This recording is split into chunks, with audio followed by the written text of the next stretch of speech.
Naina, the Vice President of DPS-Modern Indian School. Mr. Sridharan, the Director of DPS-Modern Indian School Executive Committee. Ms. Asna Nafiz, our Principal. Ms. Soma Bhattacharjee and Ms. Hyacinth Mary Cruz, our Vice Principals. Academic Coordinator, Activity Coordinator, teachers, and of course, the wonderful and talented debaters. Welcome to the grand finals of the first ever online debate organized by the Debate Club at DPS Modern Indian School, Doha. Before we begin with the event, let us take the blessings of the Almighty with a short prayer.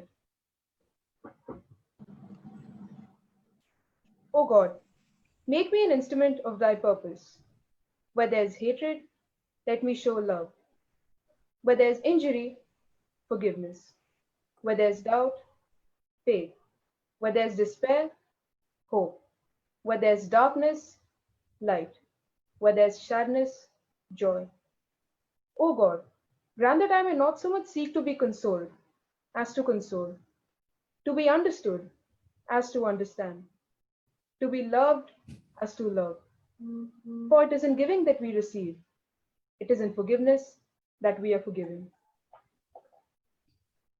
Ladies and gentlemen, today we're going to socialize respecting the social distancing through this online debate. This battle of words is going to take place between a team from grade 11 and another team from grade 12. The sides haven't been declared yet, so I'm going to pick a chit that decide which team debates on which side. Now, may I ask a representative from grade 11 to choose one of these chits? Anyone from grade 11 team? Good afternoon, everyone. Good afternoon, ma'am. Good afternoon, sir. Arya, I'll go with the right one. Right one. Okay. Yeah. Grade 11 team is in opposition. So that means the grade 12 team is in proposition side. So on proposition, our first speaker will be Danish Khan. Our second speaker will be John Sherwin. Our third speaker will be Aditya Golash, and the reply speaker will be Danish Khan again.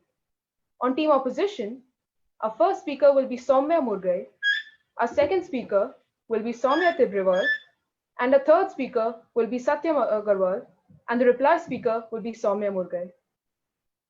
Now, before we talk about the rules of the debate, may I request Mr. Yasin Naina to please share a few words with us. Yeah, thank you. Good evening, Arya, and well said that we are engaging socially through a non-physical platform, which is online. And God has been great that during these few months, we have been continuing to engage and educate. We as educators and you as learners have continued in the process, and nothing has fallen short.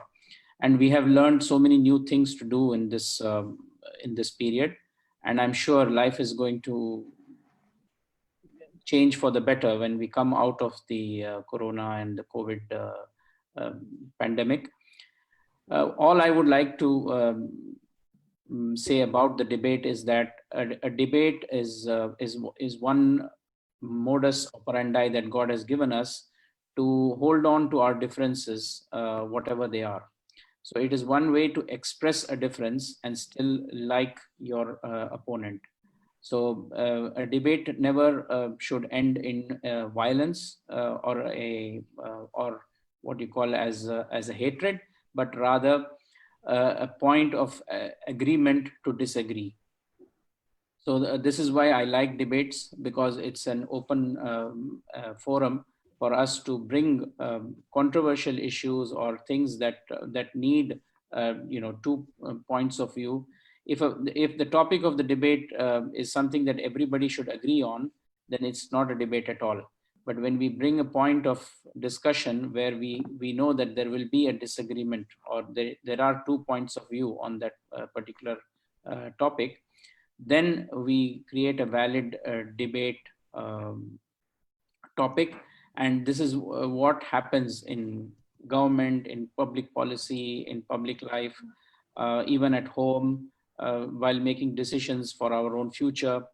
So many times we come across topics where we need to have a debate, and a healthy debate, and we need to hold on to our differences while appreciating whatever is the consensus on after the debate.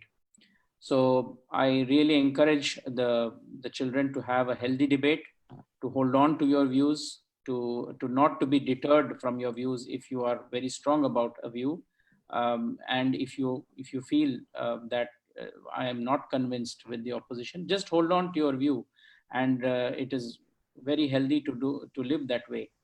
And this is how the human kind can progress and move on, and this is how we should live as communities together. Now, if you see what is happening in India, unfortunately, there is a debate sometimes on very minor, petty religious issues, but this has crept into violence, and it has crept into social issues and problems that we are all facing. But when we come out of India, we ourselves, we Indians are such a united community, and we can show the world that we are people of progress. So here is a platform, that is a debate, where we are able to vent out our feelings and maintain our differences. So I really like the concept of debate, and I thank the participants for arranging this online and not waiting for a physical presence to do this. It's very good that we have initiated this online, and I really appreciate that, and I would welcome many more initiatives like this from the school, and any support that is required from the management, we are there to support you for this. Thank you very much, and have a great debate. Thank you so much for the enlightening words, sir. Now the motion on the floor is this House regrets the privatization of healthcare. And once again, on team proposition, we have the grade 12 team, and on team opposition, we have the grade 11 team. Please note that the speakers will speak for 6 minutes each, and the first and the last minute is protected, meaning that the debaters cannot give points of information during that time. After the first minute, I will clap once. After the fifth minute, I shall clap once again. And after the 6th minute, I will clap twice to indicate that the speaker's time is over. The reply speech will be for 4 minutes each, during which the debaters cannot ask any point of information. If anyone has any doubts, please feel free to contact any of the teachers or the students in charge. Speakers are requested to switch on their mics only when they're speaking. If the speakers want to ask a point of information, they can raise their hands. Subsequently, they will be unmuted so that they can ask their question. Also, after the debate, the speakers are requested to mute themselves while the judges make their decision. Best of luck to all the debaters. Now, may I invite the first speaker from team proposition? Sorry, Arya, can you just repeat the motion, please? Yes, sir. This House regrets the privatization of healthcare. All right, I'll start. Yeah, sure. Okay. It's a known fact that one's health is one's wealth, but private companies put wealth first rather than the other's health. Good afternoon, Madam Chairman, ladies and gentlemen. Today, Team Proposition will be talking for the topic that this House regrets the privatization of healthcare. We would like to first define the topic based on two things. First, privatization, and then the term healthcare. Privatization refers to the transfer of business, industry, or service from public ownership to private ownership and control. Healthcare refers to the organized provision of health, medical care to individuals or a community. Now that we have the definition out of the way, we will talk about the main aim of Team Proposition. Team Proposition will talk about mainly two topics: about how private companies bring down the limits of universal healthcare, and how it is the very nature of private companies to take advantage of medical industry in order to profit off of it. Today, I, the first speaker, will be talking to you about how private companies mainly prioritize based on company profits, privatization of healthcare obstructs universal healthcare, and ethical problems that private companies put forward. Our second speaker will be talking about the nature of medical industry and how it makes it inevitable for private companies to be deceitful, lack of incentive for uplifting healthcare, and strong negotiation power of the government. Our third speaker will rebut and sum up our team case at the end. So I'll start by stating my points. My first point is that private companies prioritize company profits. It's a known fact that private companies in an industry mainly focus with profits in their mind. So how is private companies in the healthcare service any different? Because of this, many private healthcare services end up marking up prices and unnecessary operations. According to the healthcare finance, some experts estimate that at least $200 billion are wasted from the patient's end in unnecessary and excessive testing and treatment. This overly aggressive care can also harm patients, generating mistakes and injuries believed to cause around 30,000 deaths each year. In addition to the financial motives, many physicians still practice defensive medicine out of fear of malpractice litigation.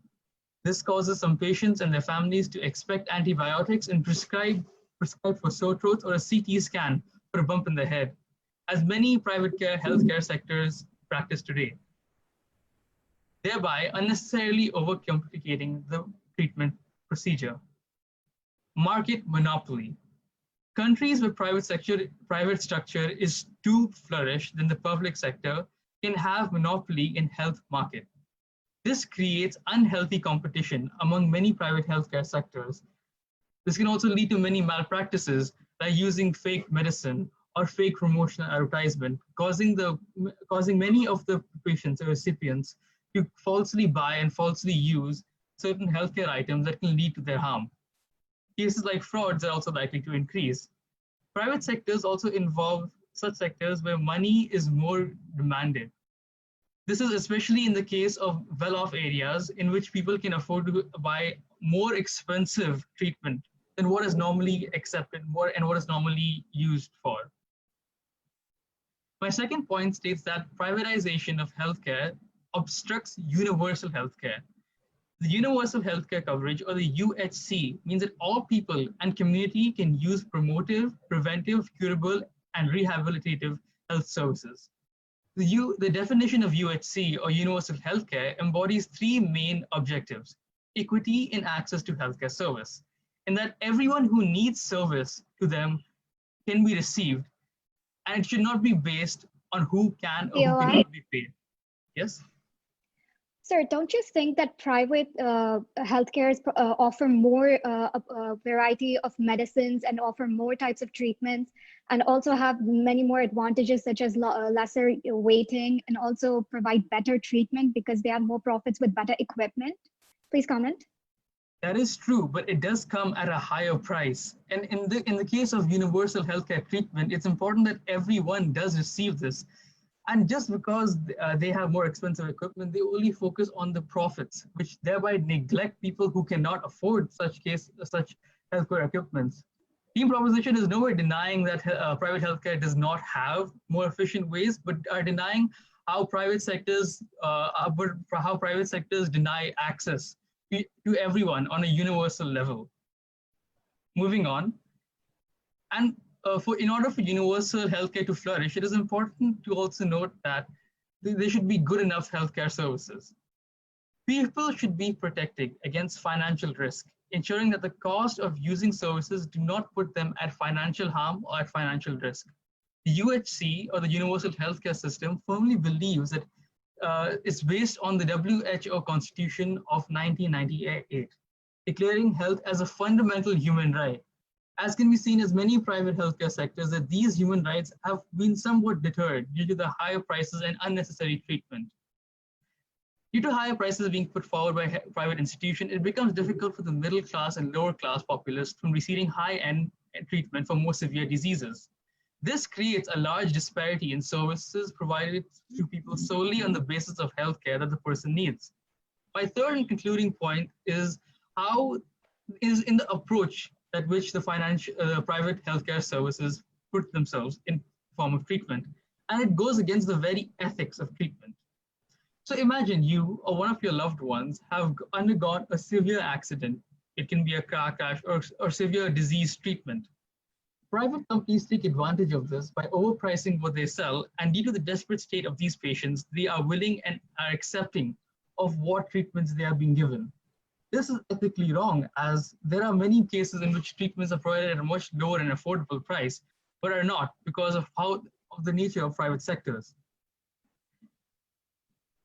So, Madam Chairman, ladies and gentlemen, in conclusion, we can clearly see that even though private companies might put forward good healthcare, their actions generally go against the whole purpose and intention of serving those in need and those who are in trouble, thereby going completely against the hypocritical oath of the healthcare services and of the doctors who serve it. I thereby beg the jury to side with team proposition. Thank you. Thank you, Speaker, for the wonderful speech. Speakers, please keep in mind the timing. The speaker spoke for 7 minutes, 7 seconds. Now, may I invite the first speaker of team opposition? Here. May I start? Yes, you can start. If you need medical assistance, which option would you prefer? A private healthcare setup or a public healthcare setup? If the same question was asked to me, I'd say a private healthcare setup. Good afternoon, ladies and gentlemen. The motion for today is this House to repress the privatization of healthcare. We agree with the definitions given by team proposition. However, we, the opposition, believe that this statement is false and oppose this motion. Today, as the first speaker, I will be talking about how private healthcare systems provide incentives to doctors to innovate and create. I will also be talking about how each citizen gets the best quality of treatment and screening through private healthcare. Our second speaker will talk about increased productivity and the necessity. Our third speaker will rebut the points made by proposition and sum up our team's case in the end. I'd like to go back to the question I asked you in the beginning. I said that I'd rather prefer a private healthcare setup. Now, the reasons for this would be, I know I'll get the best equipment, I know I'll get the best treatment, there'll be experienced doctors, and I'd be given continuous services at any cost. I'd first like to begin by rebutting the points made by the first speaker of proposition. The first speaker said that there are many excessive treatments and tests, and well, I'd like to say to that, don't you think this is for the benefit of the patient itself? Now, if you're telling me that you're an experienced doctor, that does not mean that you aren't liable to make mistakes. Just because of your experience, you cannot come out and tell that, oh, I'm very sure that you're going to have this particular disease. Keeping several tests makes it much more clear of what a person is suffering through rather than just making guesses of what a person can be suffering through.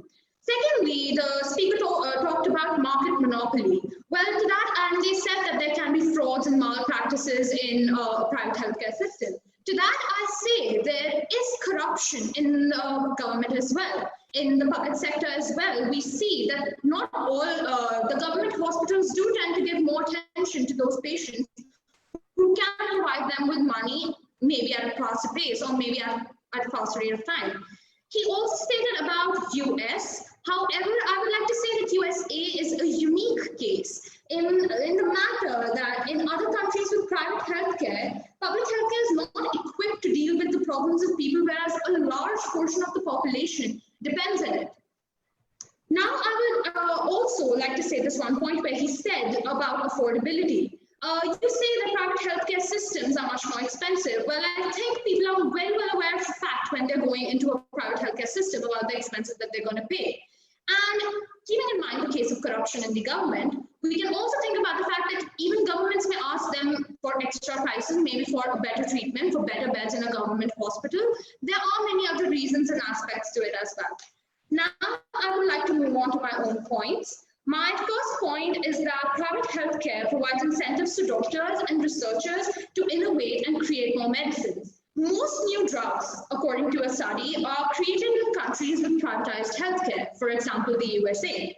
The pharmaceutical research is limited rapidly because of the rapid increase in prices. The governments have a lot more areas and aspects when they need to invest, and healthcare usually takes a backseat in such a situation. In majority of countries, public healthcare systems barely have enough money to treat the amount of patients they receive every year. In such a scenario, the private healthcare systems are much more better off because they pay equal attention to research and the treatment of patients. Doctors in countries with private health approximately $200,000 annually and thus have a high incentive to provide better medical facilities as compared to doctors in countries with public healthcare, which earn around $80,000 annually. My second point is that each citizen gets the best quality of treatment and screening.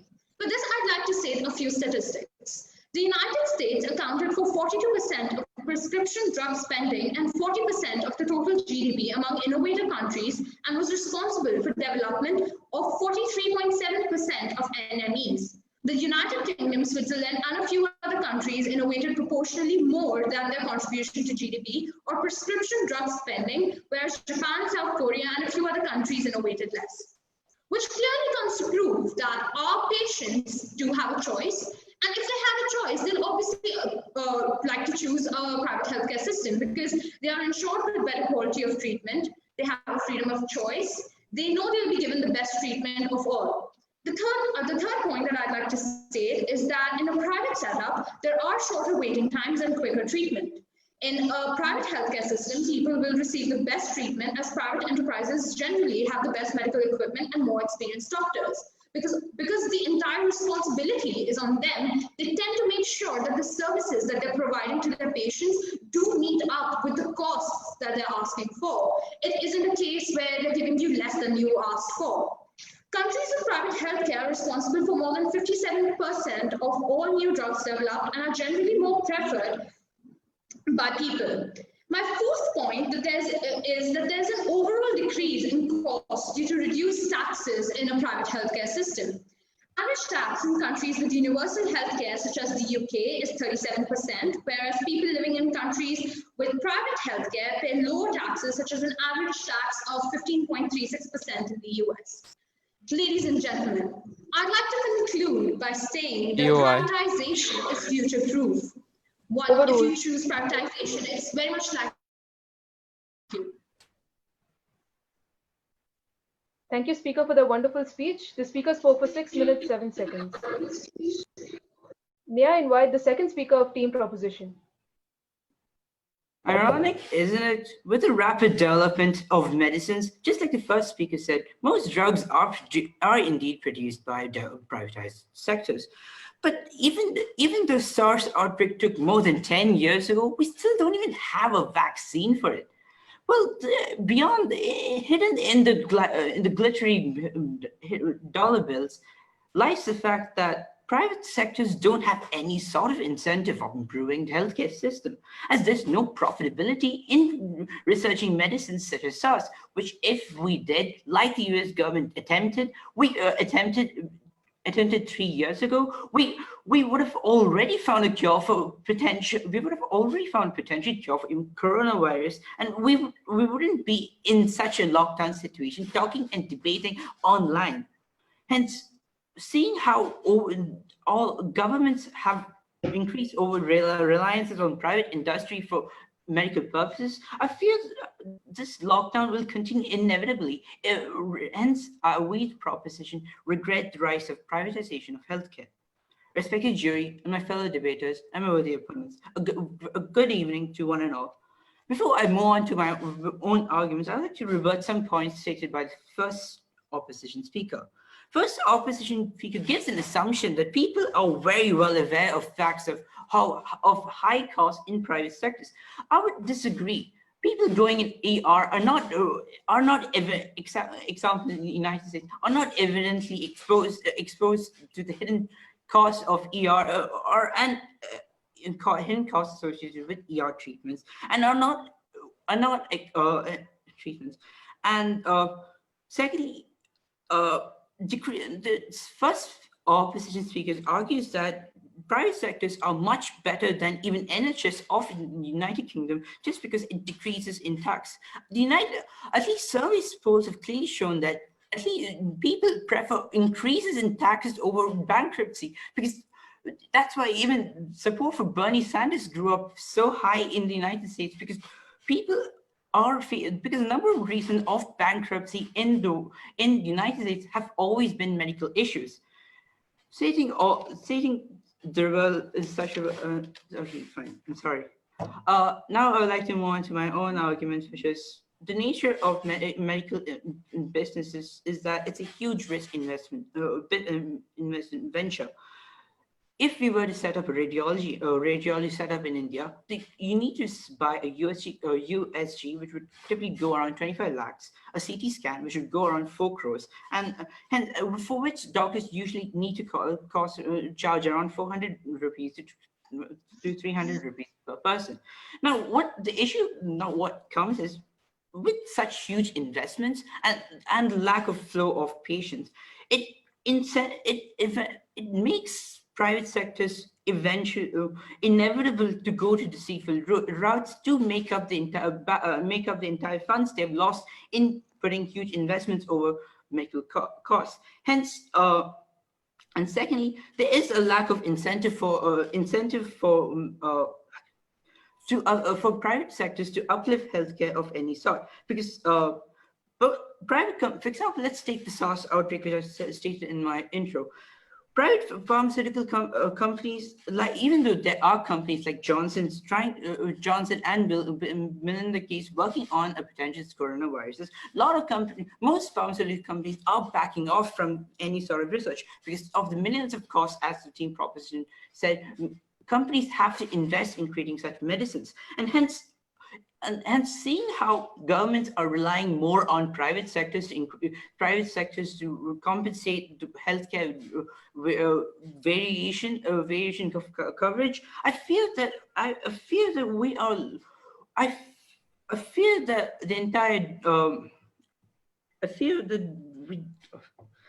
moving on to my third argument. POI, sir? Yes. You just now said that the government relies more on the private sector for compensating. Are you in any way trying to say government is not up to the mark and that's why private healthcare is there in the first place? Please comment. Not exactly. What I meant by that is that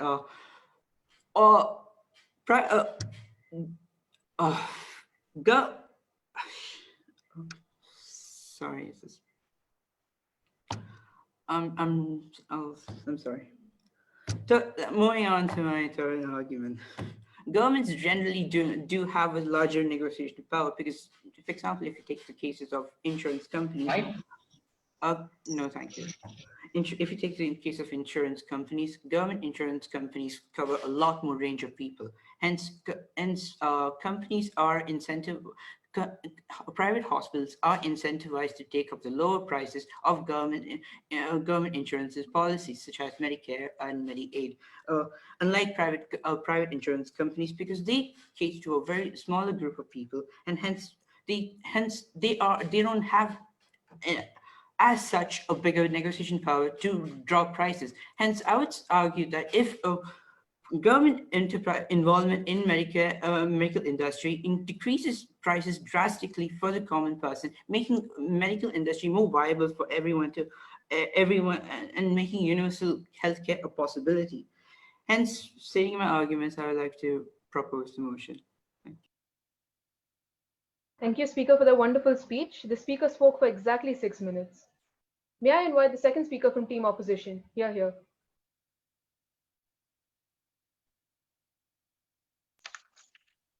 If you believe in increased productivity, best of results, and helping other people all around the world, for example, specifically third world countries, and that over long queues and lesser technology and non-cooperation, then you side with Team Opposition today. Good evening, ladies and gentlemen. Today, the topic on the motion on the table is this House regrets the privatization of healthcare.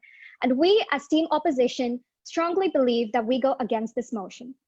Now, first of all, I would like to rebut a few arguments stated by the speakers of the Team proposition. The first speaker came up and started talking about the universal healthcare, and we as Team Opposition completely agree. But what we want to point out is that the public sector, which was there before the private sector, is not the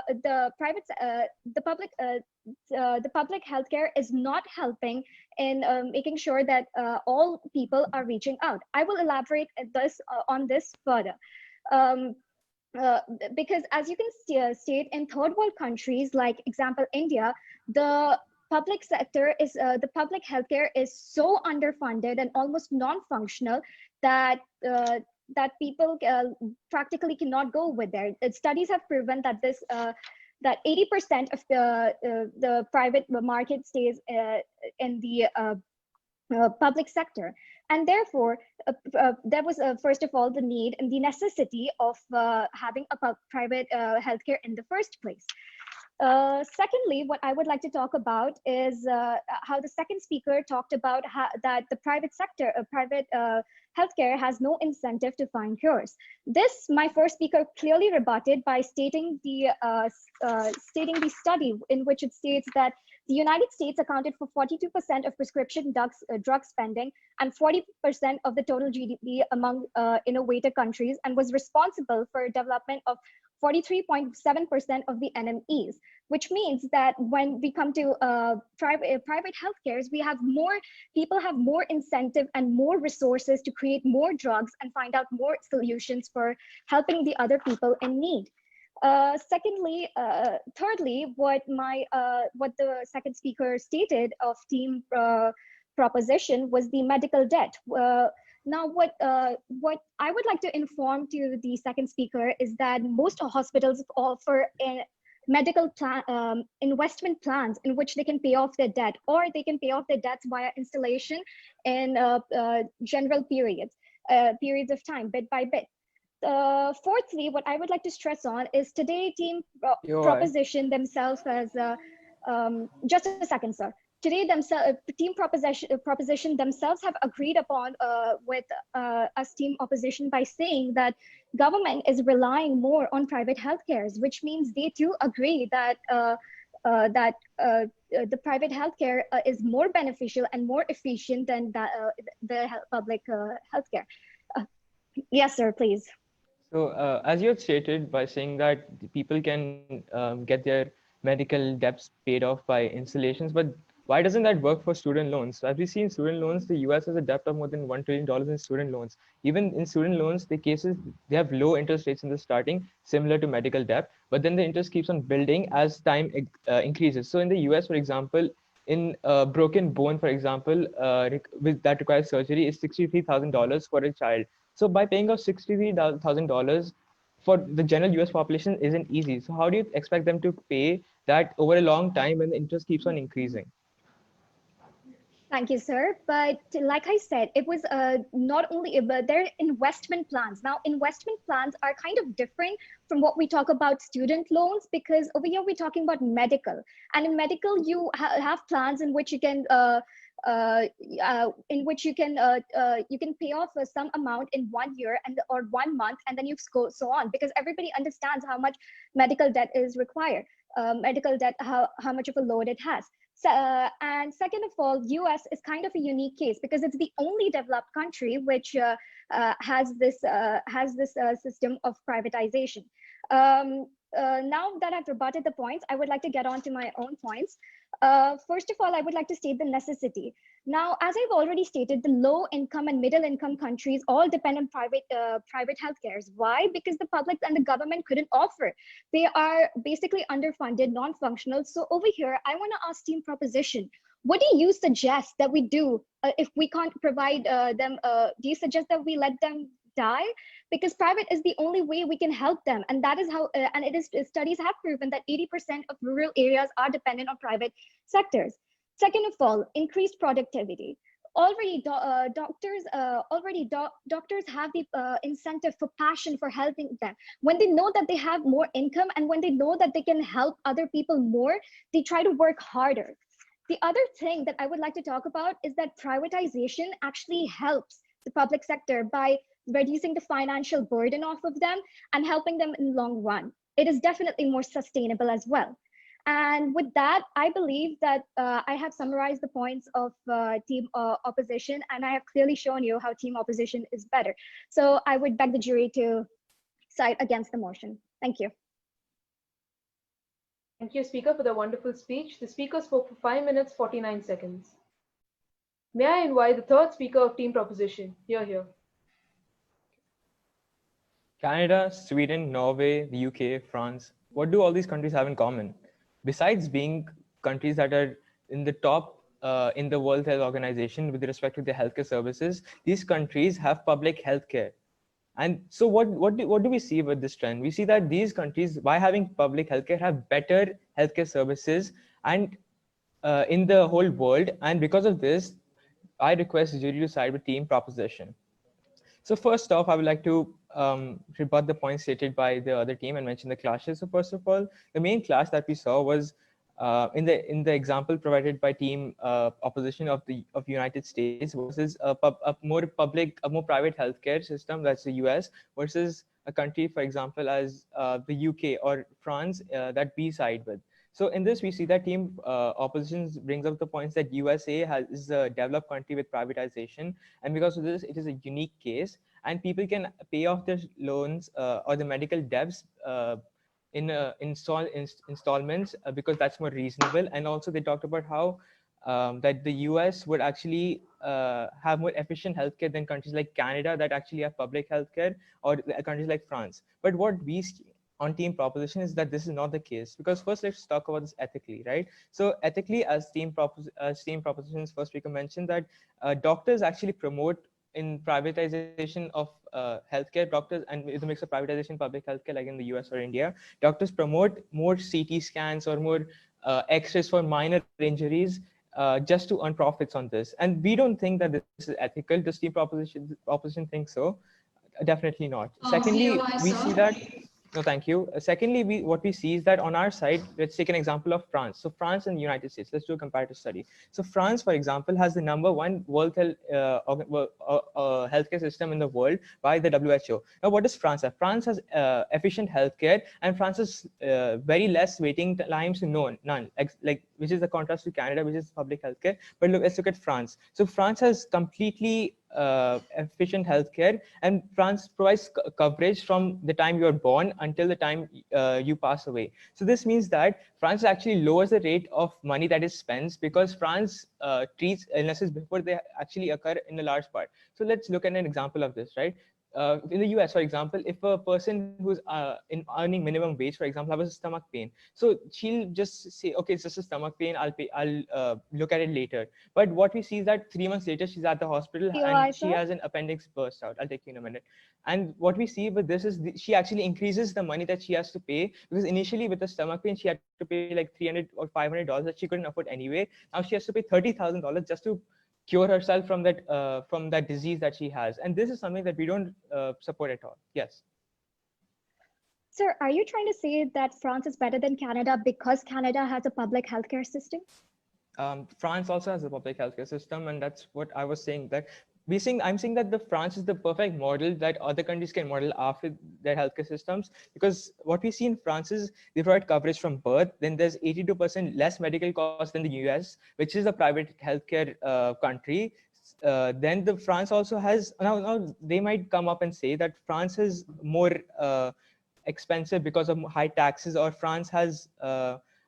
France pays less money to doctors, as mentioned by the second speaker. But what we see is that in France, they actually provide free education. That's an incentive for them to become doctors. So that's counterproductive to the US, because the US doctors spend $700,000-$600,000 just to become a doctor.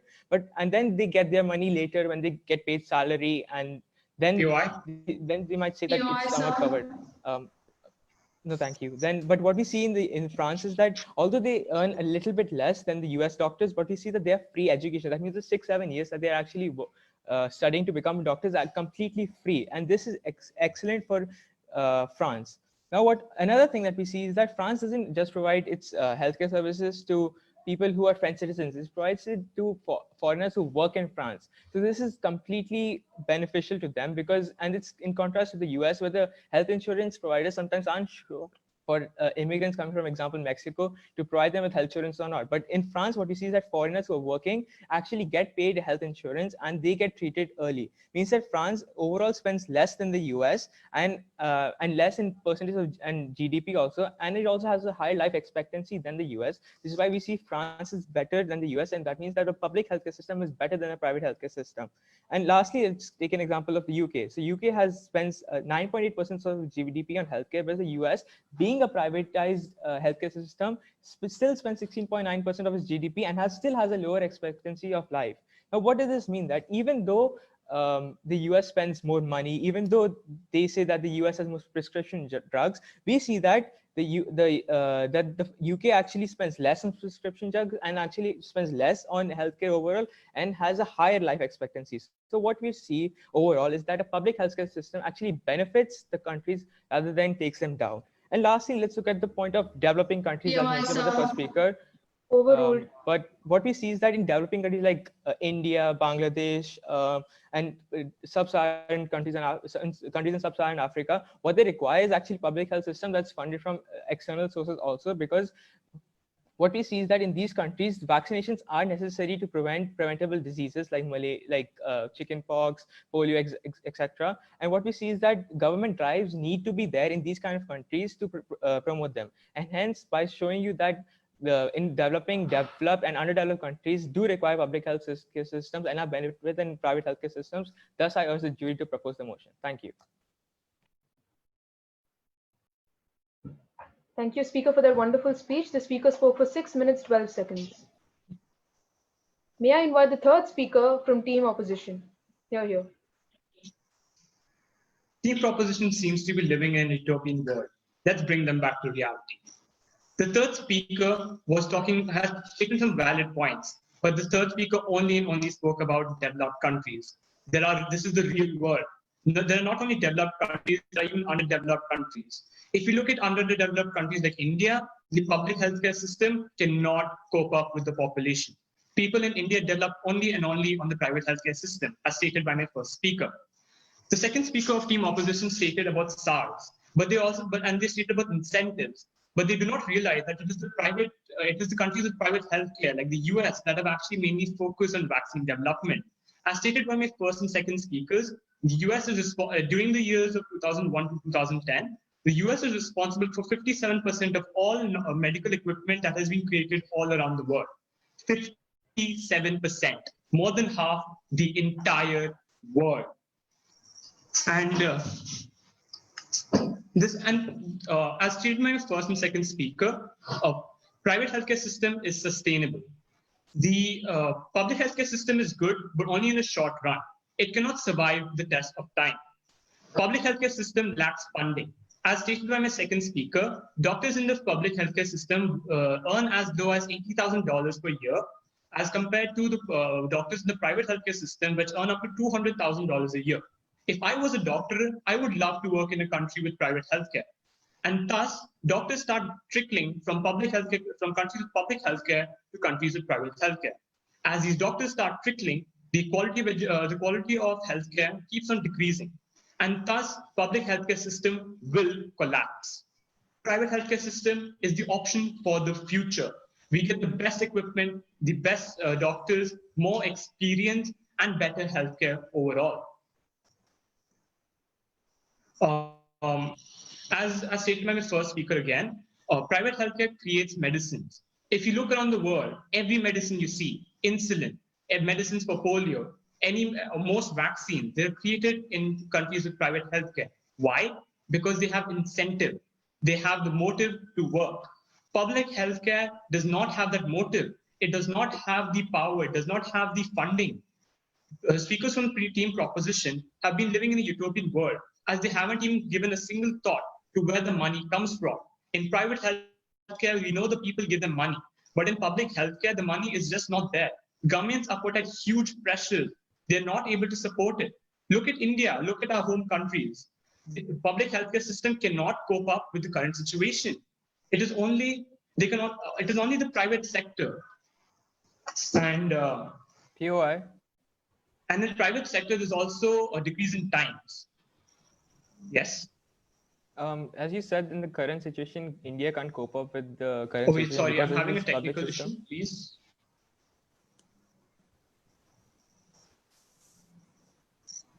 Yes, can you please repeat? Okay. Yeah, okay. So as you said that India is facing a problem with the current situation because of its public healthcare system, but why is there a problem in the country that's a developed country with privatization of healthcare to a large extent like the US? Why do we see so many cases of COVID-19 in the US with the privatization of healthcare? Please elaborate.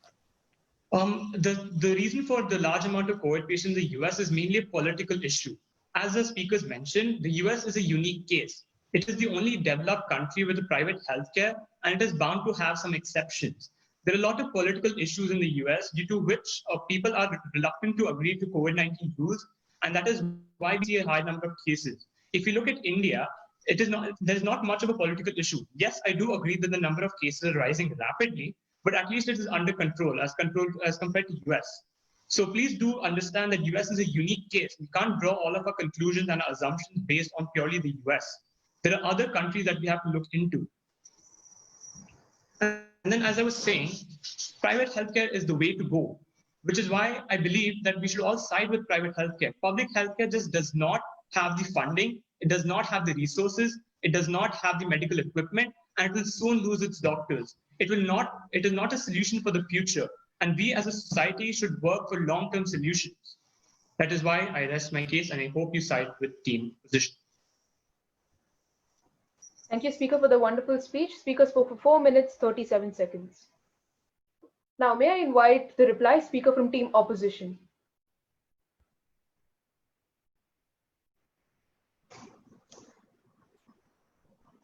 Can I start? Yeah, sure. Good afternoon to one and all present here. Today, I will be giving the reply speech for team opposition. I'd like to start right away. The first clash point between team proposition and team opposition today was where they said that a public healthcare system would provide the resources and it would be available to all, whereas we said that we are also providing you the better services. They said that there can be malpractices, there can be frauds, whereas on the other end, we said that there's an equal possibility of corruption and bribery in the case of public sector. We are exactly giving you what you asked for, and it's completely on lines with the amount you're paying. The second point of clash between team proposition and opposition was when they said that it could help stop medical bankruptcies, if there were to be no privatization. Whereas on the other hand, we are telling you that in the case of privatization, when there is no privatization, it causes people to overuse healthcare resources and causing shortages and denying people essential health services. It can lead to lower quality and availability of screening and treatment. If you think about it, the public healthcare systems, for example, in India, they aren't very well equipped, and people usually do prefer private healthcare systems in India. This is mainly because it leads to rationing of medical services. On the other hand, when you do have a private healthcare system, you are assured with many other benefits on the same hand. Another point of clash between the two teams was sustainability. When you're talking about a universal healthcare system, a public healthcare system, you need to assure the citizens that you are going to provide them with all the facilities in the long run as well. The third speaker continuously talked about the developed countries. However, we are forgetting countries like India, where the public healthcare system definitely cannot keep up with the amount of population that they face every day, especially during a pandemic like the one that's going on. Another point of clash was that it could, where team proposition said that it could make medical services available, decreasing over the costs of large procedures, where we're telling you that it makes complete sense to hold many tests or ask them for as many as treatments, because we do want to ensure the life of the patient. If you are telling me that a doctor is experienced enough just to handle the situation by his experience, well, he too can be wrong. Well, he's human at the end of the day. So it's better to have a series of tests than to be sure and to assure the patient that you are going to treat him in the right way. That's exactly what I stated before. We are giving you what you're asking for. Another point of clash was that they said that it's affordable and how it'll be available to everyone. Whereas we talked about innovation, like even for the fact that they do take much more, even if they're more expensive, they are providing you with innovation incentives to doctors to create new medicines and drugs. As stated by my previous speakers and myself, most of the drugs are created in countries with privatized healthcare, for example, the US. In the end, I would like to conclude by saying team opposition has given you all the points for you to realize that privatized healthcare is important and we cannot survive without it. Thank you. Thank you for the wonderful speech, speaker. The speaker spoke for 3 minutes, 37 seconds. Now for the last speech of the day, may I invite the reply speaker of team proposition. Thank you. All right. So I will like to summarize what happened in this debate and point the jury towards team proposition. First clash point that we've noticed from the start of the debate is no choice versus choice. The first speaker of team opposition mentions how people have a choice to choose whether they want to go for government or for the private healthcare sectors. But I feel like team proposition says that this is not the case, as in many third world countries, people simply just cannot afford to obtain private healthcare. Team opposition also kept on mentioning about how the private healthcare sector mainly apply to third world countries, but this ends up becoming a contradiction to the point where a majority of people who suffer from the third world countries are generally below, or if not middle class or lower class people who find it difficult to afford private healthcare sector in the first place. So this whole point about how private sector helps the government is kind of null, in the sense that majority of them won't be able to access private healthcare sector. So this completely nullifies team opposition's point about there being a choice and there being a certain circumstance in which the poorer or the less fortunate people have a chance of entering private healthcare sectors. Team opposition also mentions about how the government cannot cope versus how we mentioned the affordability. It talks about how the government cannot cope, but it doesn't. It only private healthcare sectors do not help in many ways either for people who cannot afford it in the first place. We can say that many people who cannot afford the private healthcare sectors don't generally go to it, as it's normally for the more privileged of people who can. But in third world countries, for people who cannot, government healthcare sectors are overwhelmed. So the point of private sectors initially helping the majority of people in third world countries is kind of redundant, as it's not even, as this case cannot be seen. It also mentions a team proposition has made a point about when the government healthcare sectors flourishes in developed countries, but they do not in third world. I can mention the same point about how in third world countries, the private sectors mainly focus on the people who can afford it, and in the developed countries where everybody can afford it, and with higher income, the government sectors don't prove to be a problem. I thereby ask the jury to side with team proposition and not side with the vague points of team opposition. Thank you.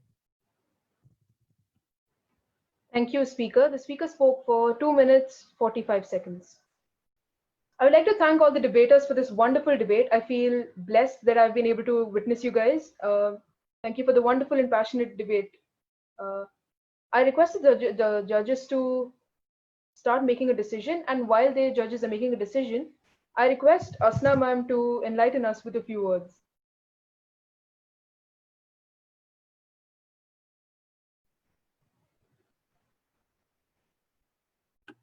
Ma'am, you are muted. Hello, can you all hear me now? Yes. Good evening, everyone, and thank you for this opportunity. But may I first request Mr. Sridharan to comment on the process and his observations. Later, I will speak. Sridharan, sir. Good evening, everyone. What a wonderful debate that was. Nice to hear the young debaters doing extremely well. I think I really enjoyed the debate by the proposition team as well as the opposition team. I think they brought in valuable, points to ponder for all of us. I think the whole world has been analyzed by these young debaters. They are duly backed up with all the facts and figures. That's what really amazing. So that means every one of them have really prepared well. I really like it, and I wish good luck and let the good team, the best debaters win this debate. Now, I just wanted to kind of make one point over here. So the disparity between the developed and the, the underdeveloped or the undeveloped countries, that remains. I mean, that's the dynamics of the world. And then I think the requirement for the private sector and the public sector healthcare system need to be balanced, finely balanced. And I think that's a point that everyone debated with the facts and figures. And I think going forward, we'll see these young debaters getting into the television shows with all their kind of debating skills. Thank you very much. I really enjoyed that. Thank you. Thank you so much, sir. Good evening, everyone. And let me take this opportunity to first congratulate all the participants, the entire team of teachers, key functionaries, and the IT help that we have got in conducting this event. Like we always say, in every difficult phase of our life, the challenge teaches us a new way of existence. And definitely this has taught us a new way of existence, this pandemic.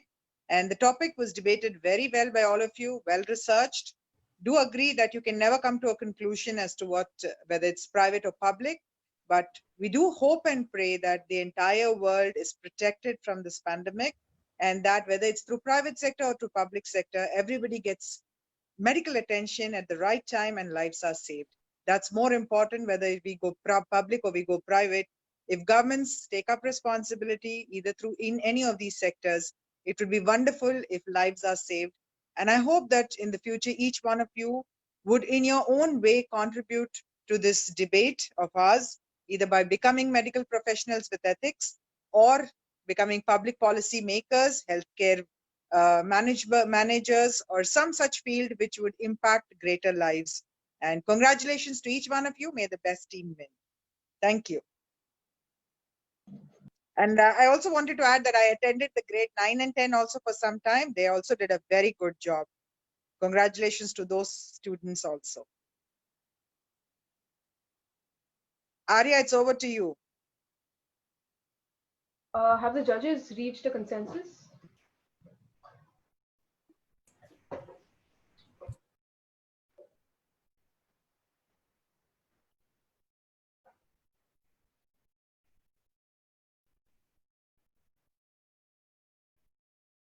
Judges.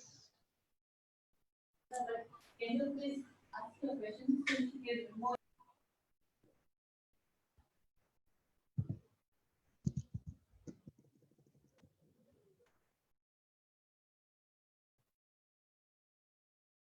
Arya, you can start the vote of thanks. Till then, the judges will finish.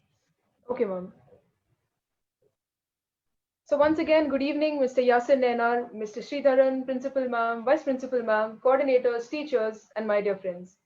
It's a matter of great honor and privilege for me to propose the vote of thanks and express my sincere gratitude on behalf of the students from grade 11 and 12 DPS-MIS Doha. I express my heartfelt gratitude to our beloved Principal Ms. Asma Nafis, our Vice Principal Ms. Soma Bhattacharjee, our Activity Coordinator Ms. Preeti, and all the teachers for giving the students the wonderful opportunity to learn, share their ideas, and showcase their talents.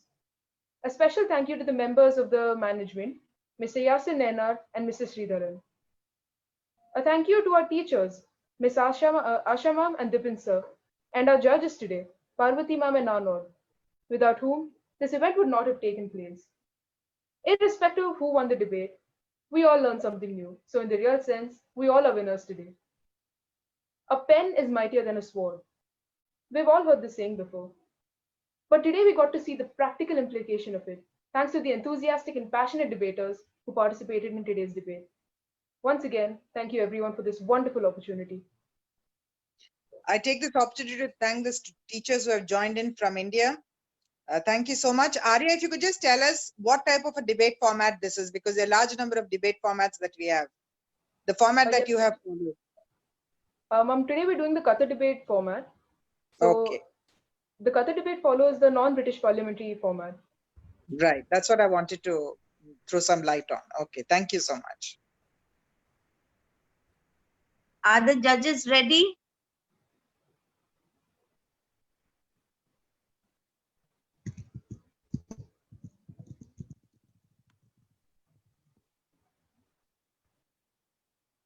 Arya, also maybe you can tell that this year, who are the winners in the Qatar debate, the girls team of senior school? Ma'am, the online debate? Yes, the online debates. So ma'am, the girls team won from DPS-MIS. The girls best team from the Qatar debate league went against the best boys team against the Qatar debate league. And yeah, the girls won. Thank you. Congratulations. That's very good.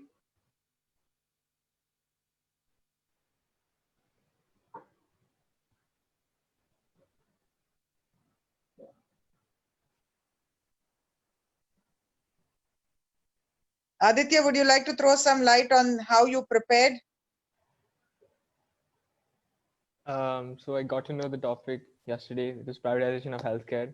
So basically, I knew a little bit about it because of like podcasts and newspapers that I read. Basically, so I just to do some more research, I just went online and talked, and then saw like privatizing healthcare. Then I saw videos by CNBC and on YouTube, and just got to know about the different healthcare systems around the world, France, UK, India, US, Canada. Great. So it has helped you in a lot of research work. Yeah. Good. Anybody else who would like to throw some light, or have we got the results ready? Yes, ma'am. I think the judges are ready with the results. Good, great. Go ahead with the results. Good evening, everyone. Am I Good audible? Yes. So me and Preeti,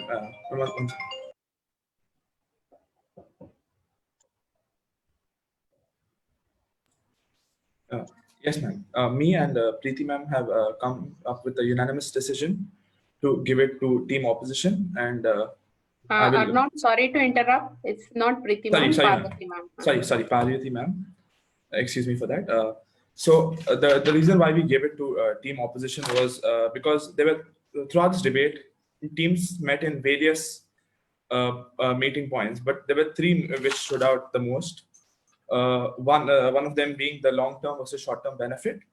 The second one, which healthcare sector affected the public more, and the third one being the necessity of privatization, whether it is required in today's generation for the future generation or not. So going through to the first class, the long-term versus short-term benefit. So team proposition talked about how public privatization was not required because public was doing better. Public sector was doing better in many countries. They gave example of developed countries by the third speaker.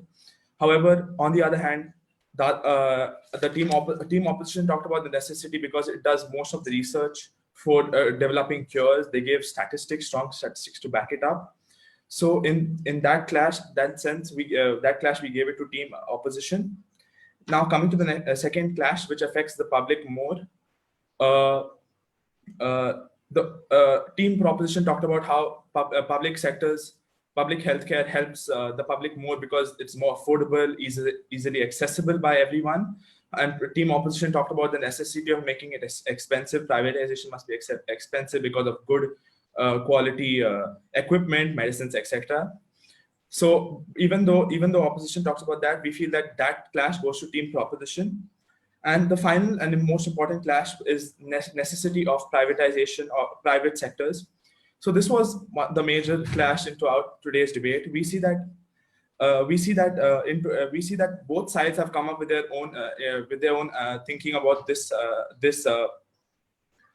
of the necessity. So team proposition comes up and talks about valid points such as, for the future, it will be private sectors are more long living. They will help the future in the long term. They will do research for more cures, which stood out. And while as team proposition had failed to actually attack that point by they were trying to say that governments people will require public sectors for the long run, but that did not stand out much.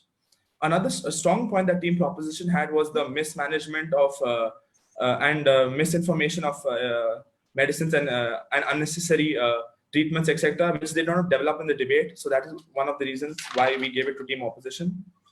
And for the best speaker, even though team opposition won, we decided to give it to team speaker of proposition, Aditya, because he was the one who carried on the debate for team proposition and was the one who clearly explained all the clashes properly and did a very wonderful job as a third speaker.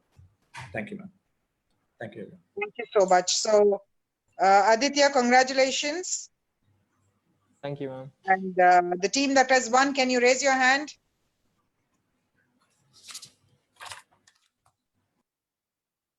Good. Arya, you can take it forward. Once again, I would like to say that despite being physically under lockdown, this debate has allowed us to mentally be free and to share our thoughts and ideas and everything. So once again, thank you everyone for participating, for helping with organization, or just attending. You all have made a tremendous contribution, and thank you very much. Thank you. Thank you very much. Thank you. Congratulations. Thank you, students.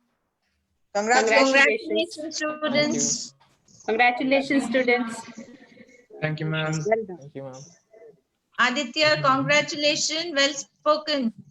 Thank you, ma'am. Even Soumya, Murugai, Soumya, both Soumyas Yes, have very spoken well. well. Both Both of the you Soumyas. spoke really well. Really proud of you all.